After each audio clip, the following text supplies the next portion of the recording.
Semuanya, perkenalkan saya Apriyanti, mahasiswa semester 7 Program Studi Bahasa dan Kebudayaan Jepang, Fakultas Bahasa dan Budaya Universitas Dharma Persada. Hari ini saya akan mempresentasikan tentang jenis-jenis kutipan yang biasa dipakai untuk karya ilmiah.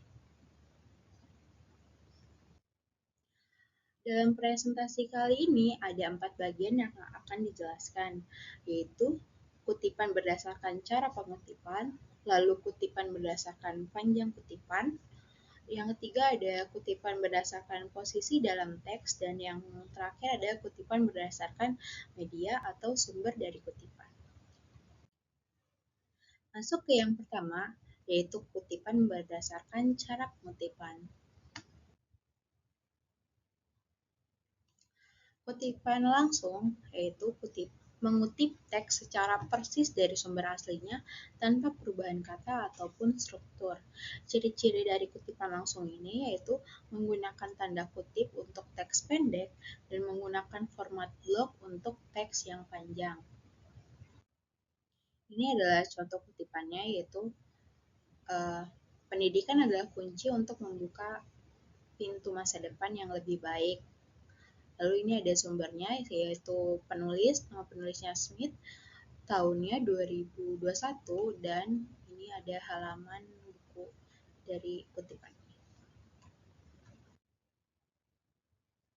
Lalu masuk ke kutipan yang tidak langsung atau diparafrase, yaitu mengambil ide atau gagasan dari sumber aslinya tetapi menulisnya dengan kata-kata sendiri, yaitu diubah, diparafrase ulang. Ciri-ciri dari kutipan ini tidak menggunakan tanda kutip tetapi tetap mencantumkan sumbernya. Contoh dari kutipan ini yaitu, menurut Smith, 2021, pendidikan memainkan peran penting dalam menciptakan masa depan yang lebih baik. Ini tetap ada ya nama penulisnya, lalu tetap dicantumkan tahunnya. Akan tetapi kata-kata yang ada di sini yaitu kata-kata yang telah diparafrase dari sumber aslinya. Masuk ke kutipan selanjutnya, yaitu kutipan sumber sekunder, yaitu mengutip ide yang dikutip oleh penulis lain karena sumber asli tidak dapat diakses biasanya. Ciri-ciri dari kutipan sekunder ini, sumber asli tetap disebutkan tetapi diikuti oleh sumber sekunder atau sumber kedua. Contoh kutipannya seperti ini. Seperti yang dijelaskan oleh Johnson dalam Smith 2021, teknologi memiliki peran besar dalam pendidikan.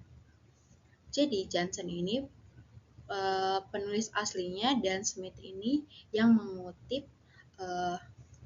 statement dari Johnson. Jadi tetap ditulis dari sumber aslinya dan juga si pengutip, yaitu penulis sekunder. Masuk ke bagian kutipan berdasarkan panjang kutipan.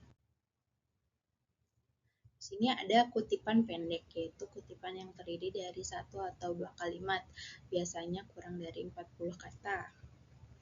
Contoh kutipannya di sini ada, kemajuan teknologi sangat mempengaruhi pola pendidikan di abad ke-21.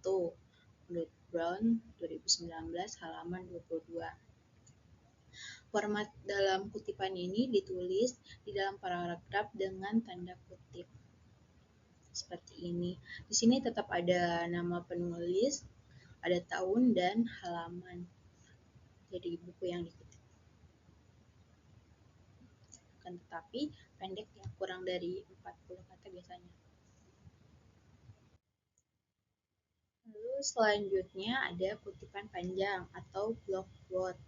Kutipan yang lebih panjang biasanya yang lebih dari 40 kata, yang ditulis terpisah dengan indentasi khusus tanda kutip.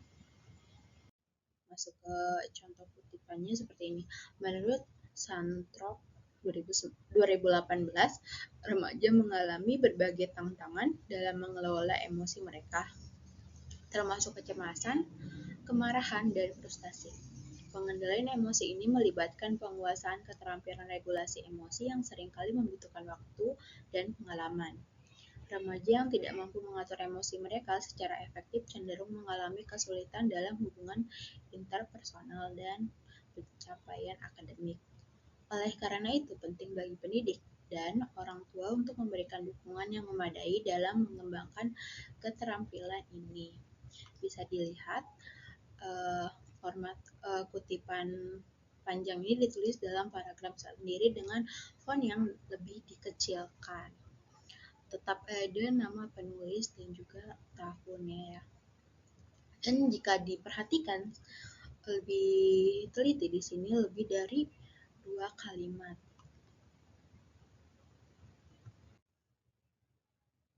Masuk ke jenis kutipan selanjutnya yaitu kutipan berdasarkan posisi dalam teks. Di sini ada yang pertama itu kutipan di awal kalimat. Sumber disebutkan di awal kalimat. Contoh kutipannya itu, menurut Brown 2019, perkembangan teknologi memberikan peluang baru dalam pembelajaran jarak jauh. Jadi, nama penulis dan tahunnya disebutkan di awal kalimat. Baru statement dari kutipan itu. Lalu masuk ke yang kedua, sumber disebutkan di kutipan di akhir kalimat, yaitu sumber disebutkan di akhir kalimat. Contohnya seperti ini, perkembangan teknologi memberikan peluang baru dalam pembelajaran jarak jauh. Menurut Brown 2019. Dan yang selanjutnya itu ada kutipan di tengah kalimat. Sumber disebutkan di tengah kalimat. Contohnya seperti ini. Teknologi menurut Brown 2019 telah mengubah cara siswa berinteraksi dengan informasi.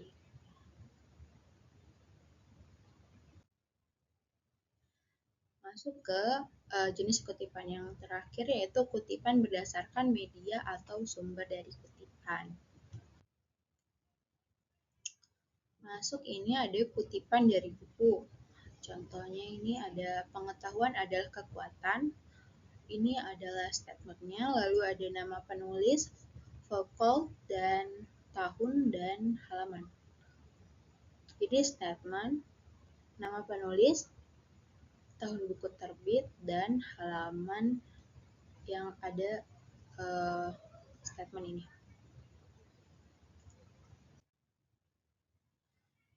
Lanjut ke kutipan dari artikel jurnal.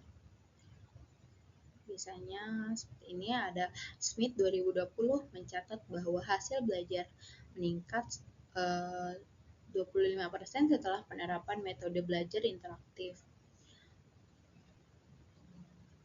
Ini nama penulis dari artikel jurnal, lalu ada tahun artikel jurnal diterbitkan, dan lalu ini ada statement dari artikel jurnal tersebut. Lalu ada kutipan dari internet. Contoh kutipannya seperti ini. Transformasi digital berpotensi meningkatkan efisiensi bisnis hingga 30%. Statement ini ditulis oleh McKinsey tahun 2021 yang diakses dari https://mckinsey.com. Jadi sumber diaksesnya tuh dituliskan ya untuk yang dari internet ini. Oke, demikianlah penjelasan tentang berbagai jenis kutipan dalam karya ilmiah. Semoga materi ini bermanfaat dan dapat membantu dalam menghasilkan karya ilmiah. Baik, terima kasih.